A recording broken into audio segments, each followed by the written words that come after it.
হ্যাঁ 27টা রাজ্যকে, এবং বলা হয়েছে 44টা বিশেষ কেন্দ্র।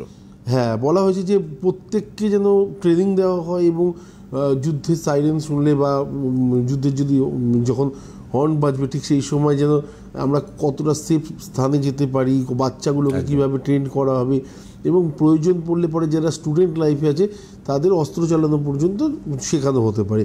তো এর মানে হচ্ছে আগাম পূর্বাভাস যে যুদ্ধের একটা পরিস্থিতির অবরব সাজ রয়েছে, ঠিক তার মধ্যেই হয়তো আমাদের প্রধানমন্ত্রী আগামীকাল রাত্রিবেলায় তার কাজটা সেরে ফেললেন। এবং আমার মনে হয় যে অবশ্যই কি বলবো, যে 26 জনের প্রাণ গেছে তার পরিপ্রেক্ষিতে হয়তো যদি আমি বলি, তাহলে হয়তো সারা দেশ এরকমই কিছু চাইছিল, বাস্তব এরকমই একটা জায়গাতে আসতে চাইছে। এখানে ভেদাভেদির কোনো ব্যাপার নেই, এখানে কোনো ভেদাভেদি সিরিয়াসলি কোনো ব্যাপার নেই, কোনো ইয়ে নেই। তো এটা গেল এক নম্বর। দ্বিতীয় জায়গা হচ্ছে যে কেন খারাপ, এটা নিয়েও আমি বলেছিলাম। মেন ব্যাপার হচ্ছে আমি যেদিন থেকে প্রোগ্রাম স্টার্ট করেছি, আমার মনে হয় প্রসূনদা যবে থেকে এসেছি তবে থেকে একটাই কথা বলছি, শনি যখন মিনে আসে তখন ধ্বংসাত্মক, মানে রোজই বলেছি। মানে 1 তারিখ 2 তারিখ আমার মনে হয় মার্চ মাস আর ফেব্রুয়ারি মাসের এন্ডে 27 28 যতগুলো প্রোগ্রাম আছে সব কটাতে আমি বলেছি শনি আসছে, আসার আগে কি হয় আর আসার পরে কি হবে। আসার আগে তো থাইল্যান্ড মায়ানমার প্রত্যেককে দেখেছে যে কত মানুষ মারা গেছে, ভূমিকম্প হয়েছে। আসার পরে 26,000 লোকের প্রাণ গেল, 26টা লোকের প্রাণ গেল, 26,000 লোকের চাকরি গেল, বহরমপুর উত্তাল হলো, এর থেকে বেশি কী পাওনা আছে। তারপরে এখন অ্যাটাক হলো। তো এই জিনিসগুলো যে ইন্টারন্যাশনালি হোক না কেন, আলটিমেটলি ভারতের নামটা তো সেখানে রয়েছে।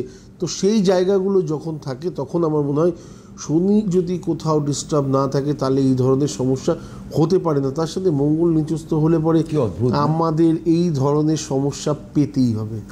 অদ্ভুত একদম।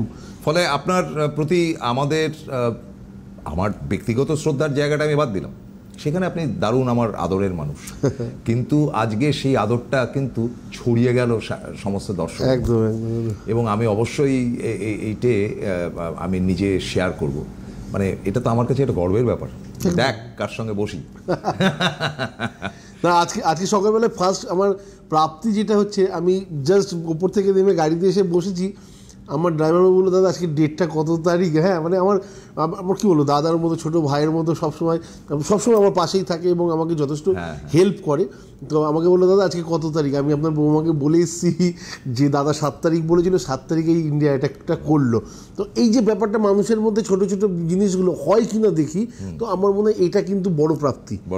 আলটিমেটলি জ্যোতিষশাস্ত্রটা এমন একটা যে কোথাও ওই গল্প কথা দিয়ে তৈরি হয়নি, প্রতিটা জায়গাতে শিক্ষণীয় একটা বিষয় রয়েছে।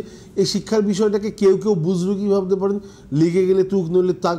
তো পরপর যদি আমি ব্যাপারগুলোকে বলি, আমি যদি ভুল না করি, আমাদের মাননীয় মুখ্যমন্ত্রী মমতা ব্যানার্জিকে নিয়ে একটা প্রোগ্রাম করেছিলাম প্রসূনদার সাথেই 2016-17 হবে, যখন বিমল গুরুং নিয়ে রাজ্য রাজনীতি প্রচণ্ড অস্থির ছিল। আমি বলেছিলাম 52 দিন আসুক, 53 দিনের মাথায় বিমল গুরুংয়ের নাম কেউ মনে রাখে কিনা সন্দেহ।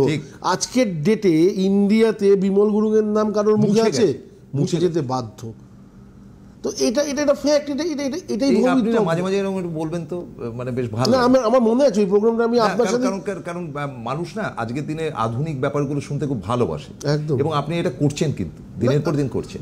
আমি দেখুন প্রতিটা জায়গায় কোথাও না কোথাও একটা প্রেডিকশন আমি দিয়ে রাখি যে এই তারিখ থেকে এই তারিখটা দেখুন। তো আমার মনে হয় যে মানুষের মধ্যে বিশ্বাসটা আসুক, দেবাচার্যের প্রতি না, জ্যোতিষশাস্ত্রের প্রতি। হ্যাঁ, নিশ্চয়ই। যে জ্যোতিষীরা ভুল হয় না, এটাও একটা অ্যাপ্লাইড সাবজেক্ট। একদম। ট্রেনের লাল পোস্টার দেখে গিয়ে আপনি ঠকে এসেছেন মানে টোটাল জ্যোতিষশাস্ত্রটা ভুল। এই বিচারধারাটা রাখা আমার মনে হয় সত্যি ভুল। এটা ভুল। শাস্ত্র কখনো ভুল হতে পারে না। আপনি একজন ডাক্তারের কাছে গেলেন, আপনার ট্রিটমেন্ট হয়তো ঠিক হলো না, তার মানে ডাক্তারবাবু ভুল, এটা কখনো হতে পারে না। উনি ওই জায়গা থেকে ভাবনা চিন্তা করে আপনাকে ওষুধ দিয়েছেন। নেক্সট আরেকজনের কাছে গেলেন, সে বললেন না এটা তো কিছু না, তার প্র্যাকটিস ছিল, এই ধরনের পেশেন্ট তার কাছে আগে এসছে, সে সঙ্গে সঙ্গে আপনাকে এমন ওষুধ দিল আপনি 3 দিনে দাঁড়িয়ে গেলেন। তো ডিফারেন্স হচ্ছে ব্যক্তি বিশেষ, কখনোই শাস্ত্র না।